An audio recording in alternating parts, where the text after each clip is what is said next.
Hello, everyone. Welcome to Module 2.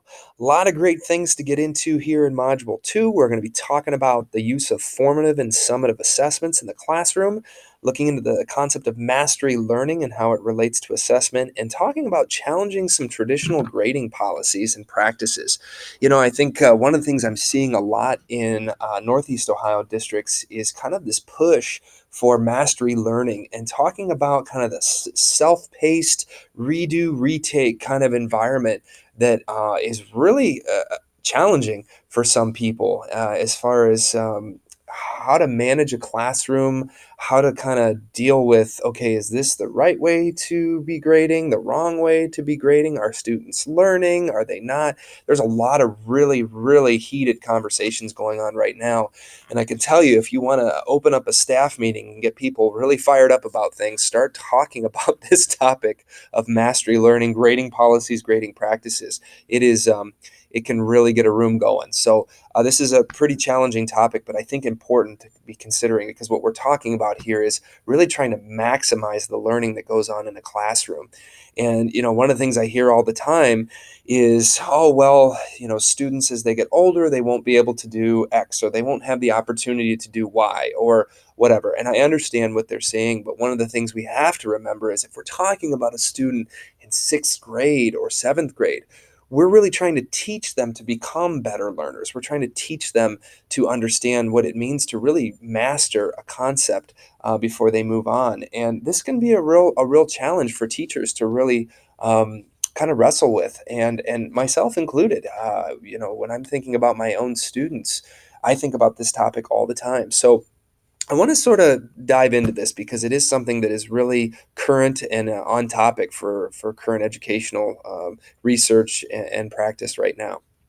All right, so the reading for this module here, going to be getting into the Glickman text here, looking at some of the interpersonal skills needed to be an effective administrator. So looking at self-assessment, developmental supervision, looking at some of the different behaviors. I really, really enjoy this part here, control, informational, collaborative, and non-directive behaviors, because really this is kind of a system where if you have teachers who are doing certain things that maybe need corrected, there's certain approaches to take, and this is going to be a great way to go. Maybe you have a teacher who they're very aware that they've got an issue that they need to address, but they don't quite know how to go about it. Okay, so there's maybe one of these that you're going to find out that'll be really helpful. Or sometimes you have a teacher who they don't know what they need to improve, and they don't know how to even go about it. It's they're in the dark about things. There's a different approach, or there's somebody who's very open and is willing to take their own path and really their own direction towards things. So this is a really great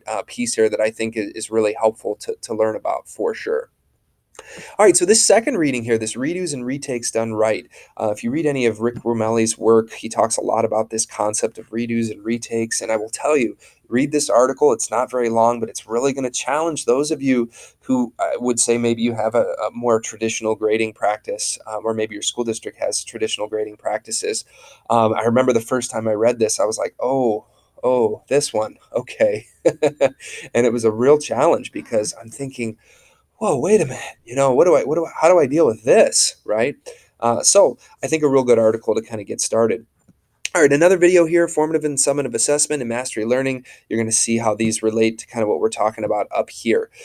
The discussion question talks about appropriate student feedback and why is appropriate student feedback important. And what I mean here is not necessarily just written feedback. Yes, it can be, but also verbal feedback. Or maybe if any of you are familiar with the concept of conferring with students, like almost like mini little conferences that you have with students while they're working on things in class. Why is that important? Why would you spend time doing that, right?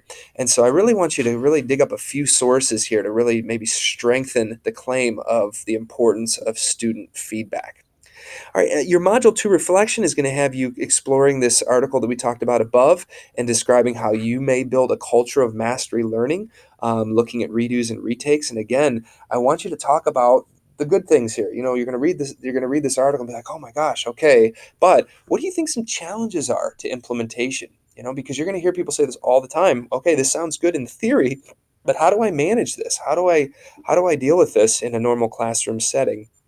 or maybe you have a challenging class, or a large class, or whatever it may be. And then your last assignment here is a teaching, learning, and vision mission. And what you're going to be doing is creating a vision and mission for what teaching and learning is going to look like in an ideal school. So if you could be kind of putting together an ideal school, and maybe you're in charge, right?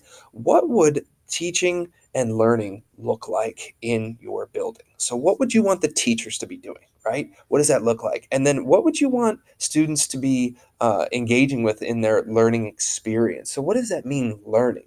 Maybe related up to this mastery learning piece, or redos and retakes, maybe something along those lines.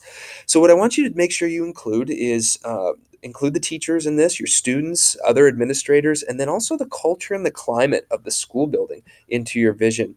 And then also talk a little bit about how technology fits into the mix of teaching and learning as well.